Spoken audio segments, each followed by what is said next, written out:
Goed, graad 7 voordat jy die pad gaan doen, dink ek het is daarom net belangrik dat jy moet weet hoe lyk 'n hyskraan en waar het bestaan 'n hyskraan. So jy gaan dit op bladsy 75 in jou werkboek, gaan jy hierdie sketsie kry van die hyskraan.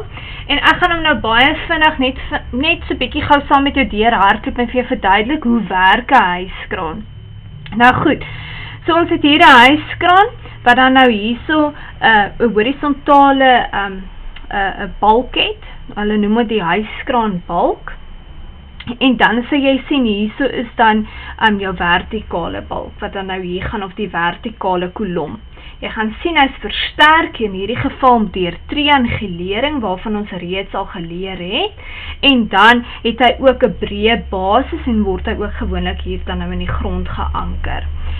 Dan, as ons hier na die hyskraan balk gaan kyk, sal ons sien dat hy 'n kort armpie en 'n lang armpie. Nou die kort armpie het gewoonlik hierso betongewigte, wat dan hierdie hyskraan gaan help om te balanseer, dat wanneer hy aan hierdie kant iets swaars gaan optel, dat hy nie gaan tiep na daai kant toe nie. So hierdie gewig balanseer hom dan nou soos 'n wipplank of 'n skaal dan uit, sodat hy hier 'n swaar gewig kan optel, sonder dat hy dan nou gaan omval. Dan het hy hier ook kabels om te ondersteun, en dan sal jy hier 'n trolley kry. Nou die trolley is maar net, dis 'n meganisme wat hulle kan skuif, dat hierdie katrolstelsel nader aan die punt is, of hier in die middel is, of so wanneer hulle iets optel, dan tel hulle hom sê maar daar op, en dan kan hierdie trolley dan nou ook geskuif word, as hy hier is, en hom hier sê maar in 'n container ingooi, of omswaai dan natuurlik. Nou hierdie omswaai gedeelte word ook hier deur hierdie steenpunte dan nou gedoen. Ander naam vir 'n steenpunt is natuurlik 'n as, né? Goed, en dan kry ons hier so 'n kajuit. Nou daar binne in die kajuit, sal jy sien, is daar 'n mannetjie, en daai mannetjie word die operateur genoem, en hierdie mannetjie gaan dan gewoonlik, het hy dan 'n radio daar, en hy praat met mense hier op die grond, wat die goed nou gaan ophaak, of wat ook al, hy gaan sê, okay, links, regs, yes, hy's gehaak, kom bietjie meer links, regs, yes, laat sak, wat ook al, né? So hy sit daar bo, en daar word met hom gepraat van hier af, en hy is dan die operateur wat hier so werk.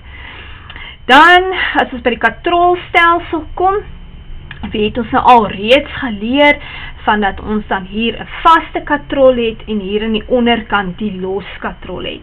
Ons het ook geleer dat 'n vaste katrol verander nie die rigting waarin die beweging plaasvind, en die loskatrol maak my kragte dan meer. Hierdie gedeelte is dan ook die las, wat dan nou gedra word. Of dit nou 'n skip se container is, en of dit nou 'n klomp bakstene is, of 'n swaar staal beam is, maak nie saak wat nie, dit is dan die lasgedeelte. So ons het hierso ons vaste katrol.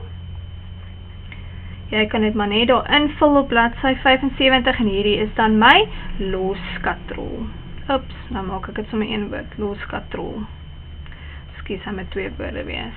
Goed, en dan is dit wat ons hyskraan behels.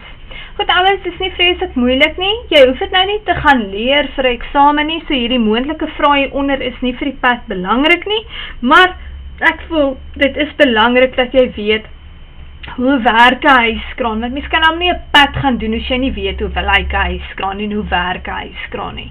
So daarom dink ek, gooi maar weer 'n oogie oor en alles, en ek hoop jy het mooi geluister, dan verstaan jy dit dalk net beter. Ja, want mens werk van net beter as mens iets verstaan. Nou ja, toe graad 7, daar is die hyskraan met sy katrol en alles dan nou saam. Lekker dag.